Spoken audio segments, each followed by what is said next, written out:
অসহায় প্রান্তিক জনগোষ্ঠীর যত পিছিয়ে রাখা জনগোষ্ঠী রয়েছে বাংলাদেশে, সকল পিছিয়ে রাখা জনগোষ্ঠীর কণ্ঠস্বর হয়ে ওই সংসদে যেতে চাই, তাদের অধিকার মর্যাদা আদায় করতে চাই। হরিণ হলো খুব সুন্দর, সততা, নিরীহতা এবং সে শান্তির প্রতীক।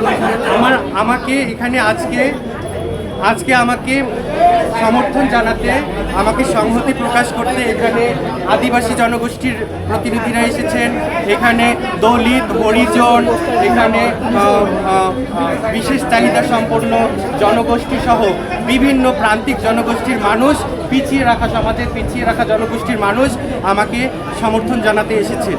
আমাদের যে আজকে আমাকে যেনারা সমর্থন জানাতে এসেছেন, বাংলাদেশ স্বাধীন হওয়ার 54 বছর পরে নিজের দেশে, নিজের রাষ্ট্রে এই মানুষগুলো অসহায় এবং নিরীহতার শিকার হয়ে আসছে। নিরীহ সমাজের কাছে নিরীহ হিসেবে এনারা বিবেচিত হয়ে আসছে।